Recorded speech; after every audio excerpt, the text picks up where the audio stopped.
have been aggressive and love to engage. Shyvana, we all know about, just ridiculously strong if she gets going. And sometimes, even if she doesn't get going, that's the dangerous thing about her. And then Elise, you tipped on that one earlier on. Big contested pick between these two teams, banned out now. Annie's available right now. And if Mixer wants to go for Annie, that would be a support choice that you'd be stealing away from Nif. But, as we talked about, Impaler, he loves his Vi. It's a champion that won them 2 games against SK Gaming in the qualifiers. He was unable to play Vi against MYM, defaulted to Xin Zhao, and it's basically an all-in jungler. He likes to throw himself into these battles over and over and over again. And I'd have to think Nif would be considering this Annie right now.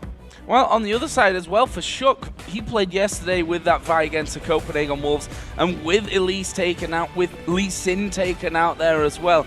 That means his options are going to be a little bit more limited. I'll be interested to see what Shook goes for there. Currently a Malzahar being hovered over by Alliance. I'm not falling for that one just yet though, Wicked. We'll leave that until it actually gets locked in the future. Malphite, however, would certainly be a lot more realistic from us, from them knowing what Wicked plays. And there's the Annie, as you mentioned as well. Yeah, small homage to Snoopy there, Jungle Malzahar being hinted at. Wicked is known for his Malphite. He built Trinity Force on Malphite against Dignitas in Battle of the Atlantic. We've seen yesterday how Roccat made it work with a Pantheon in the mid lane. Right, so I would like to highlight that it was a different pick for mid, and it worked in their favor. Ziggs is still available here if Moops wants to go that way for mid laners, but they may leave those picks for later down the line. And Nif's Annie basically single-handedly won them the series, for SK Gaming during promotion when he was playing for them. He led from the front, a lot of stuns, and did very, very well with that champion. And on the other side, we saw the Lucian being locked in for Super Hot Crew there. And actually, it was Rals who used Lucian in both games against Meet Your Makers in that last-ditch effort to qualify here for the LCS just, well, it's not even a week ago, is it? Saturday that took place. They also locked in the Gragas, which, again, is a big pick for Moops. He played it yesterday, and he played it in both those games against MYM. A great amount of utility that you've got from this team already. You've got very good engage from Vi, arguably the best engage in the game. Single target locks it down. You can disperse everybody else with that Gragas, make sure that your team can focus a single target down. What we are seeing though from this Annie and Malphite is also phenomenal engage. If you combo Tibbers plus Unstoppable Force, that's a lot of AoE death that can happen very quickly. The stun as well as the knockup. There's nothing Super Hot Crew can do if they group up, but that's the catch. You've got, the Wombo combo, but it needs to hit multiple targets. So as long as Super Hot Crew don't start grouping up, they can actually avoid a lot of this power from Alliance. I'm wondering if we're going to see Mundo Thresh here, because that's actually, if they pick up Mundo Thresh, the exact same lineup that they went with against Meet Your Makers in that first game of the best of 3 on Saturday to qualify them. Currently, they did lock in the Thresh, however, they seem to be hovering over the Evelyn at this point. So there might be a slight change, but at least 4 out of 5 champions are what they picked previously. If this Eve is being hovered over, this would be a top lane Eve. It's something that Mima has actually talked about extensively and chatted. Wow, changes it over. Right, so the point I'm trying to make, Mima's talked about top lane Eve. He likes to play stealth champions. For later in the LCS, we'll get back to that. Flash Teleport Mundo is a thing. It's something we see often. It would also help counter the Flash Teleport Malphite that we're seeing from Wicked. And Mima also used the teleport very effectively against Meet Your Makers. Maybe not as frequently as we would have liked, but when he did teleport, he did secure some kills. So we just saw there the last pick coming out of Alliance was LeBlanc, and that's obviously going to be going over to Frog. And I was wondering, Kha'Zix, not a champion that Froggen particularly liked to play during his heyday in Season 3. We heard him say that he had a few problems in terms of, he'd go for those traditional AP casters rather than moving towards what was then the norm and more assassin-based mid lane. And that's what made me wonder a little bit there, but that will actually go to the jungle for Shook, and he will be playing the LeBlanc in mid. This is a very scary assassin team, and there are a number of squishy targets here. Vi, until she gets items up, she's naturally tanky, but can get bursted down from a LeBlanc Kha'Zix combo. Yeah. The key to this, though, is making sure that Shook is going to get those resets in those mid-game team fights, and that's only going to happen if the Unstoppable Force and the Tibbers lands on a couple of targets. If they don't burst targets down, the same thing is going to happen to Alliance, what happened to Gambit yesterday, where Alex ran LeBlanc in the mid lane, he couldn't burst people down. LeBlanc falls off if you can't insta-give somebody, and you don't have teamfight presence. Once you've blown all your spells and your cooldowns, you don't offer a whole lot as that champion. So this is quite a risky composition, and I think Alliance are maybe just relying on their ability to find these kills. So earlier on, just before we got into bans and picks, we talked about the fact that Alliance might need more time to work on the synergy to really feel it as a team, although Froggen has openly said that him and Chuck have bonded really well and have been playing very good together in game. But this combination that they've gone for here requires them to be all on the same page. Definitely. What it also does, though, is in those 5v5 team fights, there's no room for error with this. You've got very squishy champions. Your Annie, your LeBlanc, your Malphite need to hit the same targets. If, however, they play the skirmish game, if you have the two assassins of Kha'Zix and LeBlanc sticking to single targets, relying on that natural synergy that Shook and Froggen have, that's going to help counterbalance this, maybe misplays in those team fights. Well, here we go then. Super Hot Crew versus Alliance, our first game of day 2 here in the Super Week to kick off the 2014 European LCS. Who is going to be getting off to the dream start in this one? Again, level 1 we've been seeing, I think only one game we saw level 1 action actually, and that was of course Fnatic versus Gambit. Yeah, game 1 of the 2014 season, and it was basically because Gambit didn't ward behind them. They went for an invade, didn't have the information, and Fnatic surrounded them. Every other team has done this very passive start. It is still a little bit early, so if somebody was going to go for that delayed invade, you tend to only start positioning around 1.5 minutes or so. And as it stands right now, there's absolutely no inclination that that's going to be the case. Shook and Mima just trading a couple of love taps there. It's just going to maybe slow Shook a tiny bit down. Lost 100 HP. Not ideal, but not necessarily too harmful either. Yeah, he should have that all back anyway before anything will be really happening. And now Wicked has put himself inside of the Tribush, and he's going to catch himself a briefcase, but he's got his passive, so what does he really care? Nice reposition there to dodge that one from Mime, who's like, nope, I know you're still in there somewhere. Throws one through the wall, and that will connect. So down in this bottom side, we can see that Nif obviously got that stun already charged up. Rals was there as well, and Mixer actually stopping on the top side. There's the 1 minute 35, and the wards start to come down from those trinkets. Yeah, Doran's items are plenty across the boards here. Both of our supports, Mixer and Nif, have gone for those Doran shield starts. The one thing that is going to be interesting about this is whoever gets the advantage early on is going to allow their AD carry to snowball quite heavily. Mr. Ralls and Lucian is going to have a little bit more low-level damage than Ezreal, but over the extended poke fights, Mystic Shot's a little bit better at just chipping away at your opponent. So we'll have to keep our eyes on how effectively that works out for, well, either team. And you see both junglers starting on the top half of the map. Yep, top half of the map. That's a red for Shook and the blue for Impaler. So they'll probably be headed straight over to the other side for now. And we've seen that Ezreal already yesterday in our final game. Creaton put in a perfect performance really with that one. Didn't die in the game. Had, I think, 10 kills it was by the end of things. And, well, it was a long game at least. But it's just showing that this Ezreal still can be used very, very well. Yeah, especially helpful when you are a full Infinity Edge and Last Whisper above your opponent's AD carry. Alliance will be looking to replicate that. Tabs himself is a very good mechanical player. His timing is basically perfect with many of his skill shots, and we do see Tabs caught out. Yeah, Tabs getting caught out and actually going to use the barrier here. The Ignite is burning away on him. He's not going to go down from that one, but he has used everything. Flash and his barrier were used from the other side. Only the Ignite coming out of Mixer. That's a great trade for them. Commentator's curse. I'm singing Tabs' praises. He gets caught out, blows all of his summoner spells. Nif is the savior there. He managed to get a double man stun there with that Annie, and that basically prevented Mr. Ralls getting that last auto attack or two down. But now without all of those summoners in that safety net, if another hook catches, that is going to cost him first blood. Shook is looking to secure that for himself though. Double buffs backed up and looking to jump in this mid lane, but I think Moops with his flash and his body slam available should be able to clear enough distance to get away from any impending threat. You'd expect so. Actually, the tether came down there from Froggen. They're going to go for this one as well, and there is the flash used by Moops, and really well timed from that one. He knew he was going to get stunned up, and with the fact that Shook was hanging off to the side, that was a good decision. Meanwhile, Impaler here actually starting a bit of an invade on the Wraith. So smart play by Impaler, realizing where Shook was, and, you know, making an estimate, stealing the camp away. But this early game for Froggen, already having a CS lead over Gragas, it is a ranged champion, so a little bit easier to farm at these low levels.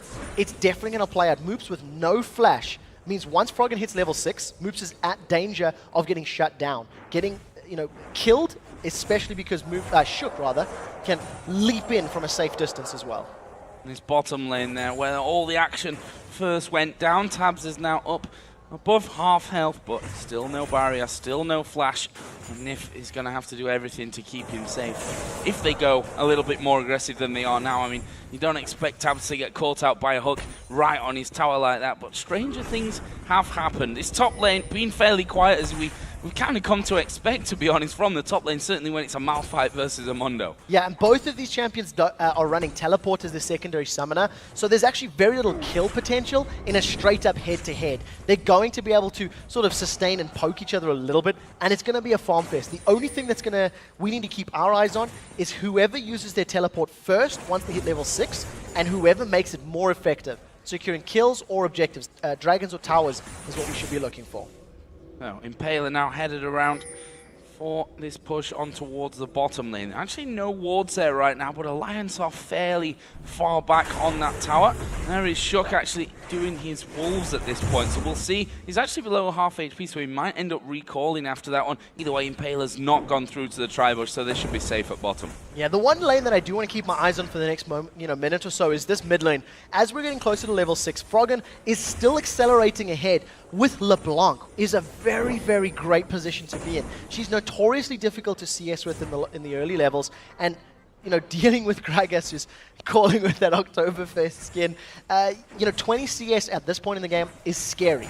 And as Froggen is going to get more items and hit level 6 first, Moops is not in a good position. He needs help from Impaler or from Mima to roam or gank. Yeah, and the jungle has been fairly farm-centric at this point. We did see Shook coming a little bit towards mid, as did Impaler down the bottom lane as well. But other than that, they've been fairly quiet, wanting to get those levels racked up because, well, at level 6, especially for Impaler, once he gets that Assault and Battery, he brings the chance of a successful gank a lot more likely.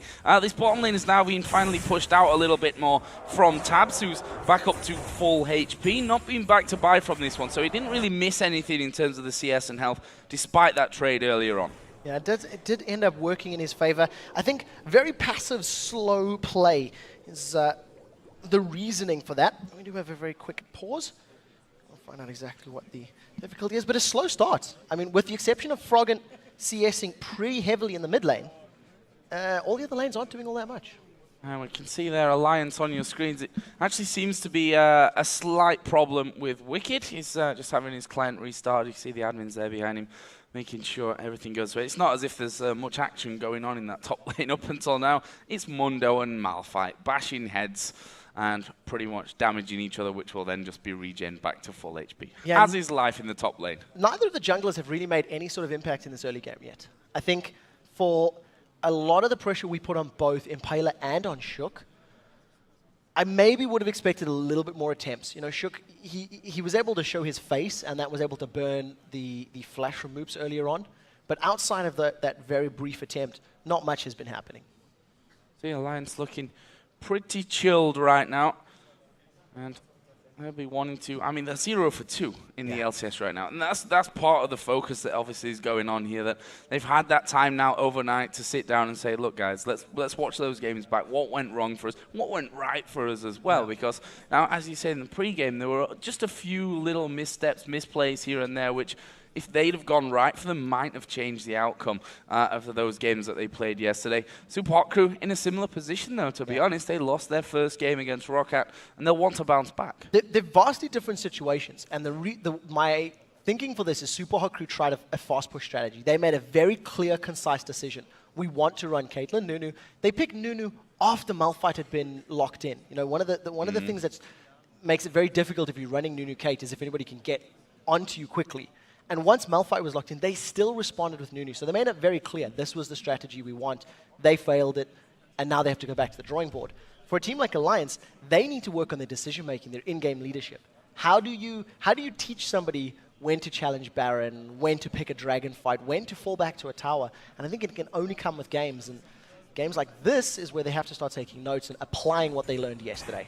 Oh, this is where they need to start picking up points as Moops are going to be in trouble. They're going to dive in. Is this first blood? Oh, great barrel! Shot goes down! First blood did go to Froggen there, though. His last tick took down Moops just in time, but credit to Moops there where it's due, picking up the kill as he goes down. Yeah, phenomenal barrel there from Moops' explosive cast, knocking Shook under the tower, taking more damage than he was anticipating, trading 1 for 1, and when you're 30 CS down, That kill is so useful. Allows him to pick up that Athene's Unholy Grail, return back to lane with double Dorans, got a little bit more HP to survive the burst, and importantly, the mana and the magic resist from that Chalice to once again sustain against this onslaught that Froggen is laying down. Incredible start to this one. As you said, a little bit slow from the get-go, but it's games like these that pick up pace so fast. And we'll be seeing that decision-making from Alliance in a little while, I'm sure, once teams start thinking about Dragon control. Here is the hook landing on towards Nif. He does have his stun charged up. That'll go on towards Riles, but they are going to go for Nif in this one. He's fallen very low. Riles going to dash in there. Flashes in as well, but he's gone away, and that could mean the death of Riles. Actually, a good play on towards Tabs there from Mixer. He's putting down a lot of damage of his own, and Alliance losing out on that bottom lane. Yeah, that last auto attack just not landing there from Mr. Riles. It looked like he actually even cancelled that one. Afraid of taking too much damage from the tower. Backs away, and again, Alliance come out behind Mr. Riles and Mixer. It is affecting the CS. There's already a 15 deficit, and that's the second all-in that we've seen from Mr. Riles and from Mixer that has given them a lead. They need to start snowballing it now to denying CS to Tabs. You can see the minion wave against the tower, and then applying damage to the Alliance tower themselves. Yeah, done it perfectly there, did Super Hot Crew's bottom lane, pushing that up onto the wave, onto the tower, there we go, I'll get my words out eventually, and just denying that completely, sets him even further behind, and gives the chance for Riles to pick himself up a BF sword and a longsword to come back into this lane, which is going to be a little bit painful for Tabs at the start. He's got himself a Cutlass. Now that Cutlass is purely compositional, based on your opponents, that you've got the Vi and the Dr. Mundo who are going to be throwing themselves at you. Once that gets upgraded to the Blade of the Rune King, it really gives Ezreal even more kiting power. Lands some percentage HP damage with his Mystic Shot, and it works in his favor. Impaler right now is level 6. He does have Assault and Battery available, so if they want to jump onto Nif, who is still level 5, it could be a kill if that hook had landed. Yeah, hook just off to the side, and actually Arcane Shift from Tabs got him away from that one, up back into the top lane. As I said before, quiet lane in terms of kills, but it might not stay that way. Froggen has moved himself up there. There is the unstoppable force coming in. Mima going to go low. Will the leash actually come in? Yes, it will. Froggen surely going to finish this one off. No, one more auto attack is all it needs. Wicked flashing in. He's tanking up the tower right now. One more is going to take him very low. Meanwhile, in the mid lane, they've managed to pick off another kill there, this time onto Shook. So Froggen and Wicked managing to pick up the kill there. A little bit risky. There was no Ignite available for the start of that fight, and if you're going to dive a Dr. Mundo, I think wait for that summoner to come up. They end up getting the kill and backing away. Wicked survives. However, Shook stuck around a little bit too long in their mid lane, was caught by Moops' ultimate, and that allowed Super Hot Crew to secure themselves a kill, and very importantly, they pick up a dragon as well. This is something we've seen them doing so well against Meteor Makers, is their map rotation and their decision making, and they actually take the gold lead against Alliance in this game. I want to see how Moops really develops in this game, though. That 2-1-0 that is now sat will be a really welcome sign for him. Obviously, close to 30 CS behind in this lane against Froggen's LeBlanc, and if anyone knows how to farm in that mid lane, it certainly would be Froggen. So probably not to be too far unexpected. Let's see that kill in mid again. Yeah, I mean, Shook trying to trade with the level 8 Gragas. Gets caught by the full combo. And yeah, there's a couple of flashes burned, but I really don't feel like Shook should have picked that battle. It was against the mid laner, that had his ultimate available, had his full combo of spells, and unfortunately for Shook, he pays the price. Froggen has just hit 100 CS. Raul's going to be doing a similar thing in a second. And Wicked's not far behind either, with the makings of that Trinity Force already done here. Phage and Sheen both being collected by him.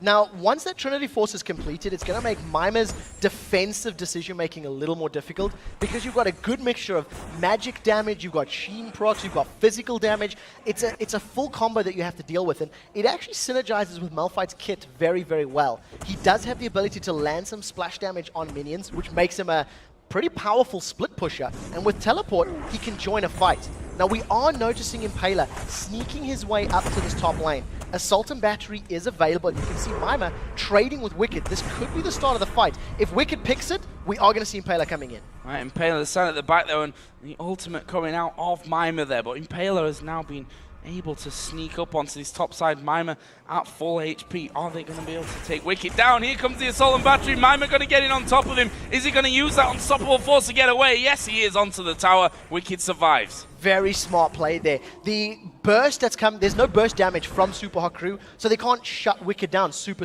quickly. He's just going to use that cooldown, gets a nice and safely no death, and he still has a nice sizable CS lead. So we still haven't used seen those teleports being used, and I think this is the time it's going to start becoming apparent. Once the dragon respawns in about 3 or 4 minutes time, we'll most likely see Mima and Wicked needing to position or teleport for those fights.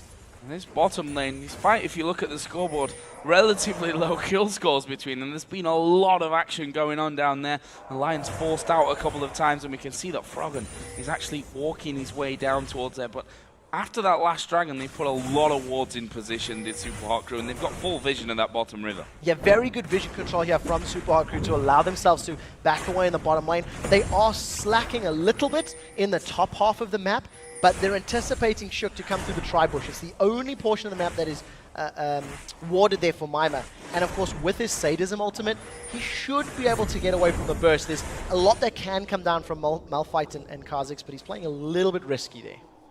Right, up in the lane. Meanwhile, Froggen now coming back over, and barrels from Moops finally starting to hurt now that Athene's Unholy Grail has been finished off for him. He's just less than 20 CS behind here, so actually has caught up a little bit from what the totals were just earlier on. And Froggen again takes a big hit, just trying to pick up that last minion of the wave before actually backing away to what looks like a blue buff pickup for him. Shook had already got that one started off. Now, with Froggen backs off, he should have enough gold to pick himself up a Deathfire Grasp here. And ironically, with Moops being shut down fairly strong in the early game, he actually finishes his first sort of big ticket item with that Athene's Unholy Grail. So it's allowing him the ability to push this lane down. And you can see Froggen, he's not given a chance to back away. Gragas at this point can clear waves much faster, to keep the minions pushing against the Alliance's tower, and that is forcing Froggen to either lose the CS, or, in this case, lose a lot of HP on that mid turret.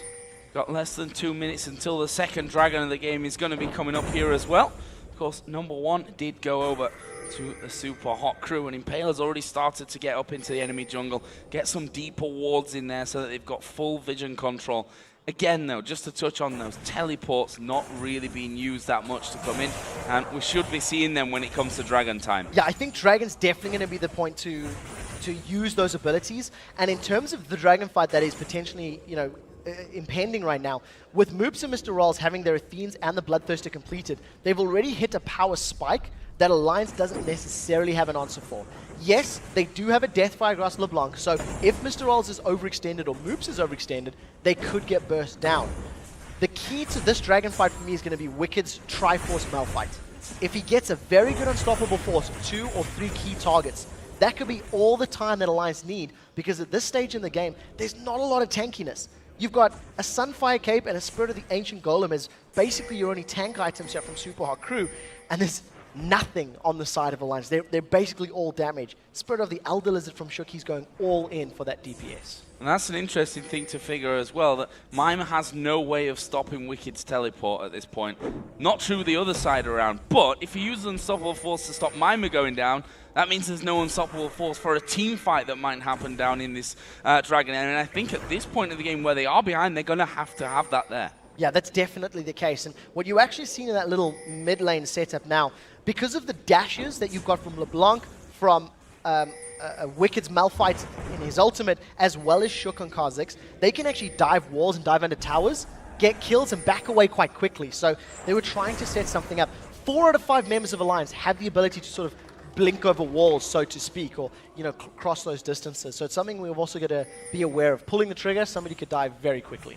And I think this dragon may just be giving up for free here. Froggen has wandered off towards the top lane. Wicked will finally come down, but it's going down really quickly. Looks good for the Super Hot Crew. It's gone. It's gone, that one. It's picked up again. Second dragon in a row for Super Hot Crew. They've got 4 men down here, and really Alliance had no answer for that one. Absolutely none. I doubt whether they even had the time on that dragon. You had a collection of 3 members from Alliance in the mid lane. I had assumed they were going to go down to Dragon to challenge for it. And the moment Shook showed his face in the top lane to defend the tower and clear the wave, Super Hot Crew said, their jungler's not there, we have Gragas and a Smite, go for Dragon. Even if they challenge, we've got the advantage in that battle, and they extend their gold lead 1,500. Alliance need to be a little careful because they're giving away some pretty big objectives without any contest. You see that Froggen is once again headed up towards his top lane. He managed to get a kill here earlier on, but Mima is now much tankier, and the Super Hot Crew are actually headed up towards this one to prevent that gank from happening. But, well, I'll take that one straight back with a DFG, and that's a lot of burst. But Froggen second the turret. There's a barrel. Wicked not going to have tower aggro. There he finally will. Moops tries to body slam into him. The barrel will land as well, but Malphite walks away. A kill for a kill there. Mima losing out. He's going to continue to be tanky, but taking out Froggen there is a nice pickup. Yeah, very good coordination from Alliance to pick up Dr. Mundo. He got just deleted there. The amount of burst that came down was very, very immense. It's also allowed Shook to pick up this tower. Even if Shook goes down, which doesn't look like he will, that would be a worthwhile trade. It's the first tower of the game, and it allows Froggen to start roaming a little bit more frequently. I would like to see Froggen moving to this bottom lane to help out Tabs and Nif, who they're still only 13 CS behind, but they've been playing catch-up since the very early game, and they need a little bit of assistance from the rest of Alliance.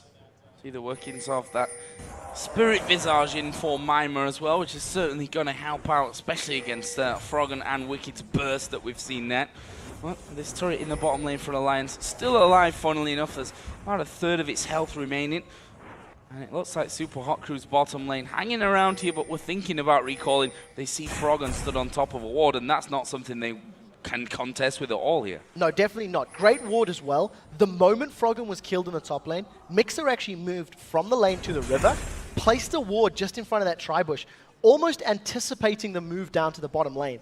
And it reveals Froggen. Immediately, Mr. Riles and Mixer back off. They put another ward in the river to, prevent anybody surprising them. And even though the pink was used there from Nif, it's very good decision-making from Mr. Riles and Mixer. They're setting themselves up very, very nicely in these opening 20 minutes. So where are the next plays going to come down? Blue buff is up over on the Alliance side. Froggen has already thought about moving down there, but sees that his jungler actually has just finished off red, and Shook will be coming out of the base here with an extra pickaxe added into his arsenal. Red did go over to Impaler a little bit earlier on as well, so red buffs both in the hands of the junglers. We can see that Vi is actually coming towards mid. Well, we'll see how she makes this one work. Does have Assault and Battery. Without having Distortion available, Froggen could be at risk of getting caught out. I think Moob's just not baiting that one out well enough. In terms of the itemization, still no GP10s. As I said, a GP10 just picked up the Mixer, very, very late in the game, 20 minutes down, but we're seeing a haunting guys here for Nif's Annie. No boots either. So he's content to sit on this tower, content to let Tabs to farm up, and waiting to try get some of that burst, and hopefully with the help of Shook or Froggen, that's going to be enough burst to pick up kills.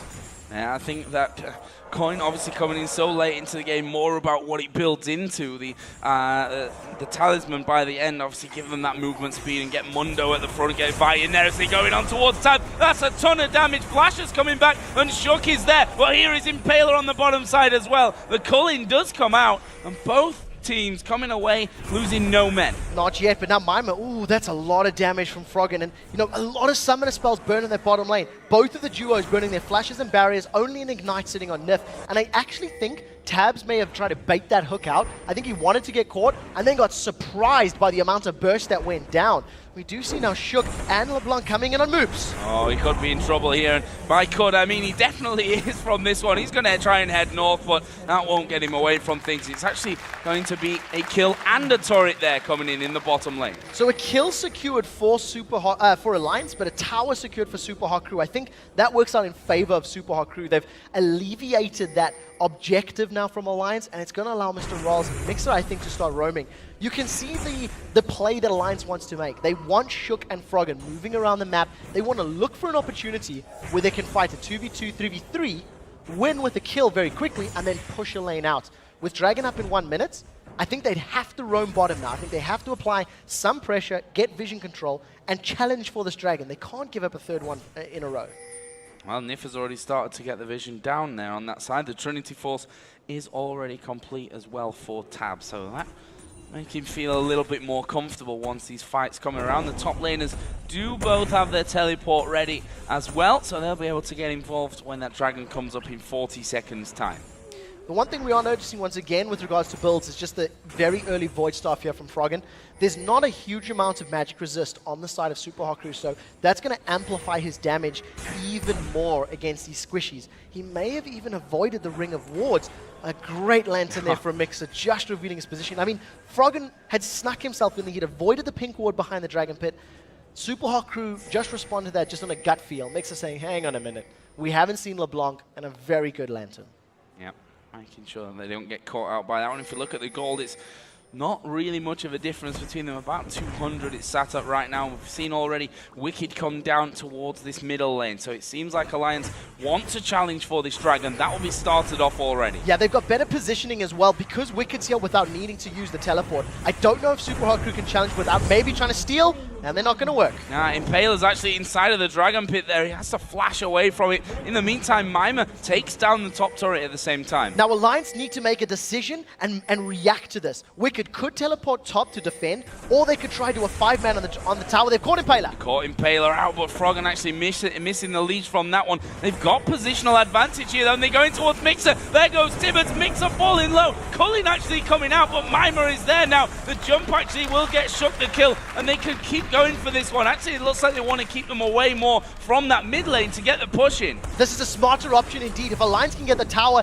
that's what counts. Mima is about to run out of his ultimate, is still very tanky and scary, and even with that kill, Alliance need to back away. The threats are Moops and Mr. Rolls, and they weren't able to shut them down, but a nice win considering Super Hot Crew initiated. They burned the teleport for that, and Wicked still has his available.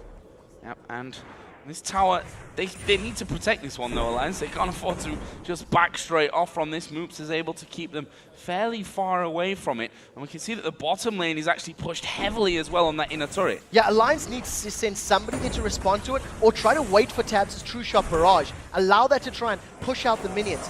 Wicked has already taken the duty of defending the top, and ironically, after the fight, after Alliance trying to push mid, they lose their own mid-outer turret. And that's definitely not something you want to be seeing. Maybe they just didn't anticipate it. They weren't expecting Super Hot Crew to jump on them. You see Impaler, Salt and Battery's available. He's going in. Yeah, going in there on towards Froggen, who may be in trouble. He's already used his movement, and that is not going to be him getting away. His Moops actually finished it off from the backside. And that is another kill for Moops. 4-2-0 with a death cap done now. Very patient play from Super Hot Crew. They sat themselves in the bush. They've waited for somebody to go past. Now they keep the 5-man push on. They're going to take this turret. There's only 2 members of Alliance there. Tabs has only just recalled. And Super Hot Crew secure their 4th tower of the game and give themselves... It's only 1,000 gold, which is something that's good for Alliance. But the map control sits with Super Hot Crew. Yeah, 4-2. There's a big wave for the taking on that top lane as well here on the Super Hot Crew's inner turret. But the bottom lane remains completely intact. The mid lane being stripped open, of course, from Alliance's side of things. And this gold keeps swinging around. That last Dragon fight brought it back towards Alliance. Super Hot Crew with that push back there, bringing it in their favor. You have to wonder where the next swing's going to come in. Yeah, this is a very good decision now, realizing their minion wave is pushing down to the bottom, thanks to Wicked actually, Tabs rather, defending it a little bit earlier. But they've got to be a little careful. The 2 carries, if they catch Shook, Shook could be killed. Explosive Cask is available right now. They're going to throw it in. Here we go, Moops coming out there. He's actually saving it off from this one. There's a lot of damage from the rest of the team. The Culling comes through the wall. Moops actually going in, and Wicked uses the Unstoppable Force to get out to Dragon. Unstoppable Force and Flash used defensively just to get out. Moops being a little bit hesitant there. If it maybe got the damage down with the Explosive Cask, could have picked themselves up yet another kill. But Super Hot Crew are reading and reacting to Alliance's play perfectly. They always seem to be in the right place. They always seem to take advantage when Alliance are caught out. And that's why they've got this extra tower lead right now. But will they be able to last it and push through for it? That's the difficult thing in this scenario against players like, well, I'm just going to say Froggen and Wicked, because they've been in a scenario where they've been behind and had to defend so many times that you can't really count that. And we also saw them yesterday, risky Baron plays. Will that kind of thing come into play here again? Well, one of the things that is quite different between that game and this game now is the factor of Ziggs. When you think about Ziggs as a defender, it's something Deficio has been talking about extensively. He's basically the new Anivia because he can stall games out, clears waves very quickly. Millennium had the problem against SK. They couldn't get through Jez's Ziggs. As I'm waffling, Shook, I thought Impaler was going to go in there, just clearing the golems. We'll finish the story in a second. Shook has been sitting in this bush for a long time. Yeah, A very long time. Maybe trying to bait them out to have a go at Froggen. Just wait for them to go a little bit too far on that bottom lane. What? Ral's playing this one super smart, even throws the ward in there, and Shook's like, damn it, that's time wasted now. Not falling for the tricks at all. And back to the Ziggs thing. If Froggen had picked Ziggs, it was available in this matchup, was not banned, was not taken away. It's a champion that can do well against Gragas, and if Super Hot Crew keep playing this map, keep playing the tower game and the minion game, Ziggs with his Mega Inferno Bomb can clear waves, can control lanes while applying pressure with your team. And it's something that they're a little bit lacking right now, so we'll see how the rest of this game pans out as Alliance are even on kills. Again, they're only 1,000 gold down, but the tempo of the game is in favor of Super Hot Crew. If we look at the CS here as well, some things have stayed the same, some things switching over slightly. We can see the AD carries. Ralls does maintain that advantage that he's had pretty much the entire game. Mid lane, though, has swung over. Those 4 kills as well for Moops. Really nice for him, and that's because of that wave clear that he really has now that the barrel is strong enough. He's got himself an extra blasting one in there as well. Both AD carries have the Trinity Force finished, and that Blade of the Ruined King for the extra kite ability like we talked about earlier on is in for tabs as well. And we see that we've already started to have a lot of movement around Baron. There's pink wards in there that'll start to be cleared out a couple of times. Actually, teleport coming down. Wicked might get caught out of this one. He will actually go away. Use of the unstoppable force, though, and that's not what they need. Not right now. The thing is, Alliance are still setting up to pick a fight here. There's no unstoppable, so if Froggen doesn't kill somebody very quickly, this could turn bad. Froggen is caught on the opposite side of his team. The rest of Super Hot Crew, I think they realize it, and they're going to start the siege up. They've got a lot of very good poke, and if anyone gets caught by that hook, you can expect Vi or Dr. Mundo to go under the tower. Oh, the culling coming out. Didn't do any killing, though. Shook managed to get himself out of range of that one. And in the end, the wave will be cleared. There was the hook coming out. Shook just sidestepping that one.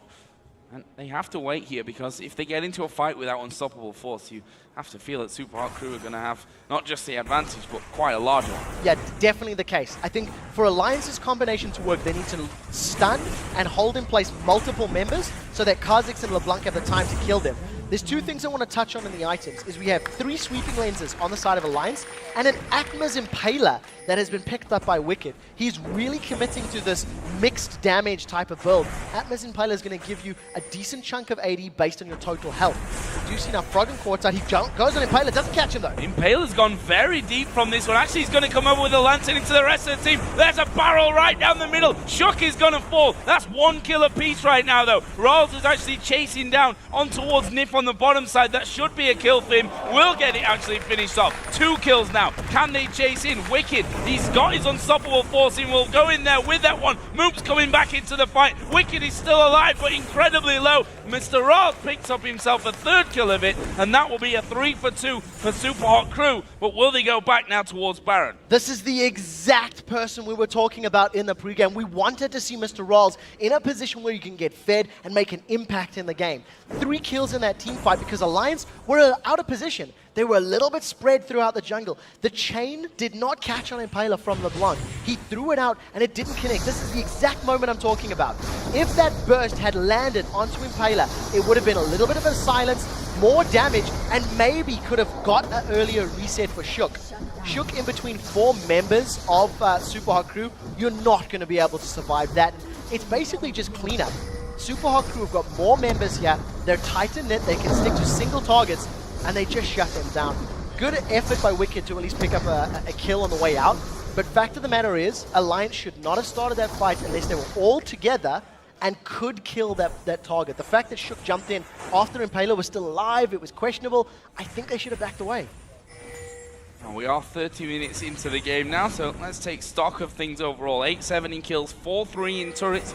Close on that front, but the gold, currently a 3,000 advantage for the Super Hot Crew. We can see that they've started off Baron Nashor, but the wards put in by Wicked at the back will signal an instant retreat. Yeah, he just got his Unstoppable Force available as well if they wanted to use it. Once again, Alliance is split up. Wicked's been caught! He's been caught, and that Unstoppable Force finally coming back off cooldown. He actually flashes out of range, comes back in. Here comes Shook as well, diving across, but the barrel pins him to the wall. Tabs is at the back as well, but Mima is regenning like no tomorrow. There was the active use from the Blade of the Ruined King, but Nif will fall, and they could keep going from this one as well. Tabs does manage to get away, but how far away as a briefcase lands? Triple kill again for Mr. Rawls, and that's 4 men down on Alliance's side. Back-to-back triple kills. Super Hot Crew thinking about chasing Froggen, realizing we've got tanks and there's an exposed inhibitor turret. They're going to pick up their 5th tower of the game, and they're going to grab the inhibitor. Froggen gets out, but he can't even kill Mixer. If a LeBlanc is unable to kill a support at this stage in the game,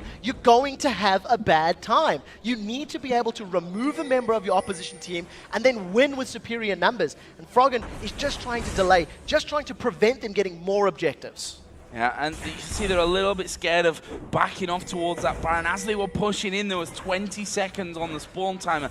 Not really a huge amount. It's enough, though, for them to get in there and take down that inhibitor, though. Well, we'll see how Alliance respond. Froggen taking a massive chunk of damage there. He's got no real additional magic resist here. He's gone full aggression on his itemization.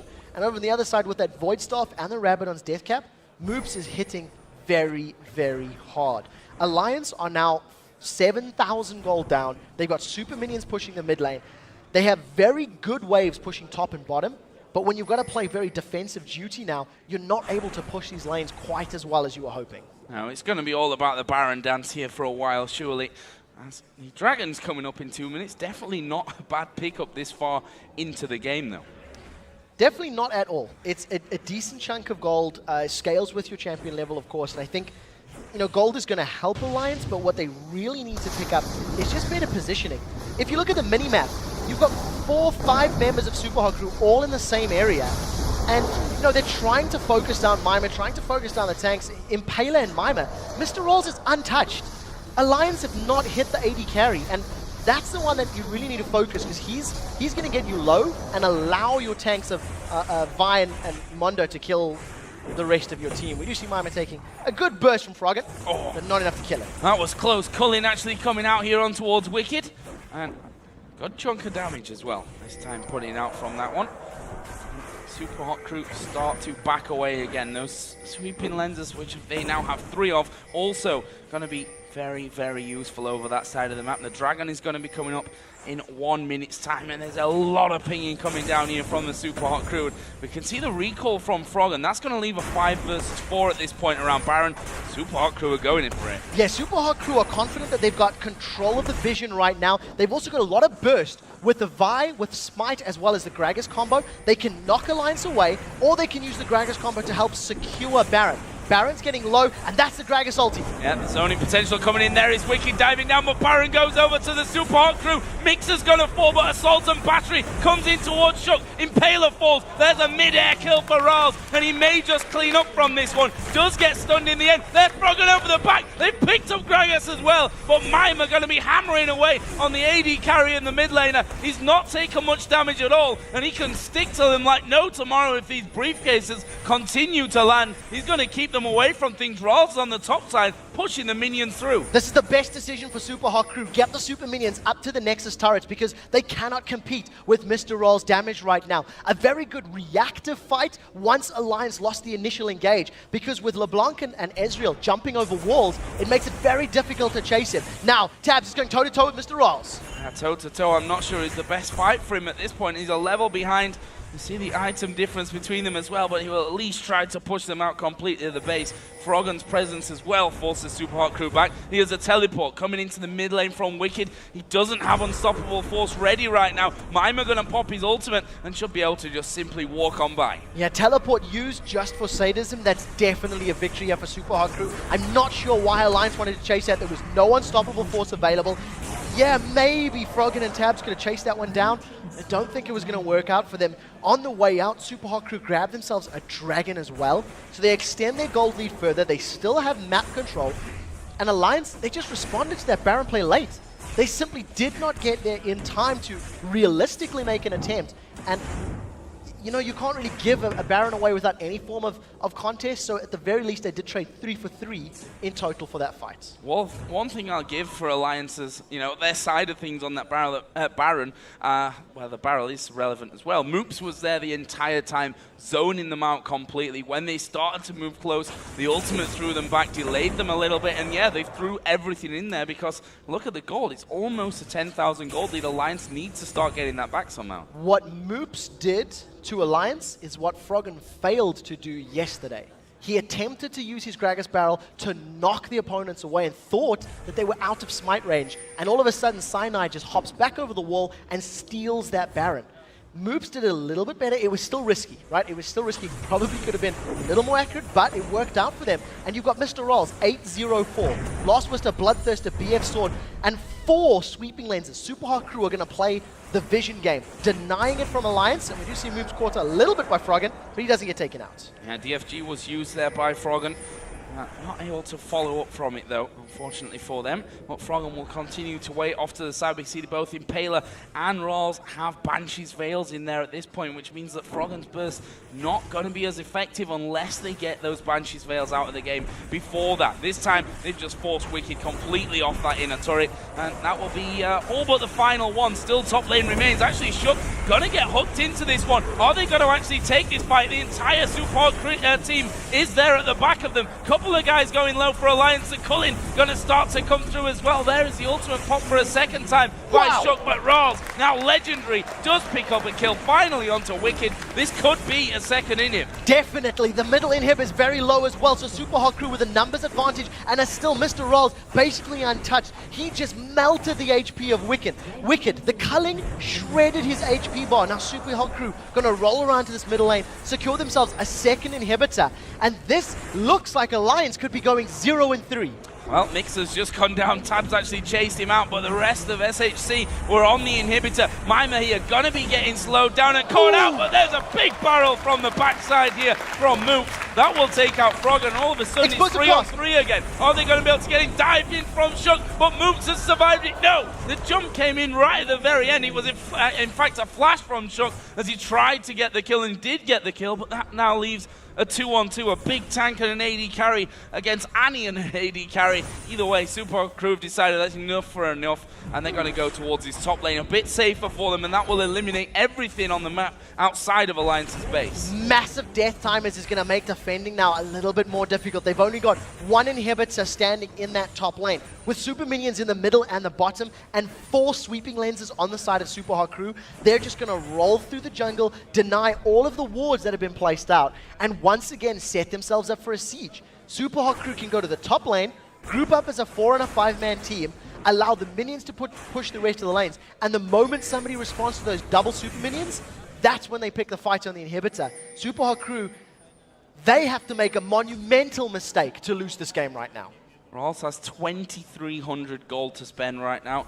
He's not got many more slots left. He's actually just been finishing off there as he picked up an Infinity Edge to add in. 10-0-5 right now, having a beast of a game. You talked about it before the game as well, that he has to come into that form that he had against Meet Your Makers, where, funnily enough, they played the exact same combo in game number 1 that they have here against Alliance. Seems to be working a charm for them. That's exactly what we said. They tried a fast push strategy yesterday. It didn't work. We said, go back to your roots. Play an aggressive jungler on Impaler. He's playing Vi. Vi is what was banned against Super Hot Crew. That's what cost them to lose the games. This is the exact same composition they've run multiple times. It's what they used to beat Meet Your Makers, and it shows. Their decision-making on towers, their decision-making on team fights is good. And, you know, if you go all the way back to the first few Dragons, Alliance didn't challenge. Alliance didn't compete for Dragons 1 and 2. I think number 3 as well. Wicked recalls from the bottom lane, and as we talked about, Super Hot Crew now with a 5-man stack, going to wait for those super minions to do the work for them. They're just going to stall out here on top for as long as possible. And how do you really hold out on this one? You're going to have everything being thrown through onto those barrels, the cleavers. You're going to have Lucian hammering away as well. It's hard to stand on this turret and avoid all the damage that can be thrown in here by the Super Hot Crew. Right now, the minions do start to push through. I mean, they've got a bit of poke back for themselves here. Tabs in particular, who's definitely hitting pretty hard at this point. but can they sustain that defense? Once again, I want to reiterate, if Ziggs had been here defending, the wave clear would have been stronger. There's not a lot of wave clear from Alliance. You can see Super Hot Crew just getting auto attack after auto attack. They're relying on the missiles from Ziggs, as well as some of the respective splash damage from the rest of the team. Look at the mini-map. There is an immense number of super minions pushing this bottom lane. And Super Hot Crew, if there was a time to fight, it should be now. This is when they need to pull the trigger and go in. It is decision time here, surely, for Alliance.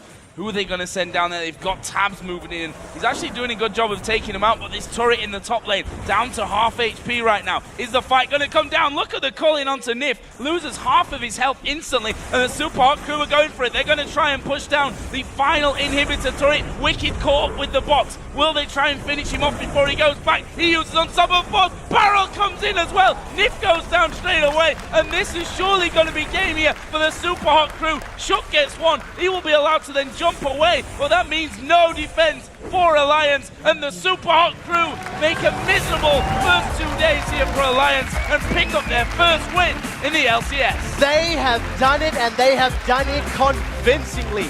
From the moment the mid-game rolled around, Super Hot Crew demanded attention. They pushed the lanes, they controlled the dragons, and they have taken Alliance out. This is the third time we've seen the looks on these players' faces. And the way that it's going for them, it might not be the last either. I mean, Super Hot Crew coming in, we pointed out some things that went wrong for them yesterday. And it's funny because we were talking to the official about this game upstairs. He said, guys, don't underestimate Super Hot Crew. Yesterday, their team composition just didn't work out for them. It wasn't a good scenario that they were in. This time around, well, they went back to something that worked for them just on Saturday that got them qualified for the LCS as a whole. They picked the exact same team, and well, actually, their numbers against Meet Your Makers were less impressive than these numbers here against Alliance. 10-0-7 on Mr. Roll's AD carry Lucian. I mean, that is one of the best performances we've seen. Mr. Rolls and Mixer were completely in control of the lane against Tabs and Nif. Tabs and Nif were sitting on the back foot. They couldn't deal with the pressure. They were always farming under their tower. No ganks affected them. They didn't get caught out. And I think overall, from that very strong laning phase, they transitioned to dragon control, they transitioned to tower control, and it was just, I don't want to say plain sailing, but it was very steady, constant growth from the Super Hot Crew. And on the other side, you have to wonder from Alliance's side of things. Froggen said in the video, yes, you can blame me if it goes wrong, if this whole super team that we've built up doesn't work out. And up until now, you have to say it's not been the start that Alliance and their fans have been looking for. Definitely not. And I really want to highlight, once again, LeBlanc in this particular pick.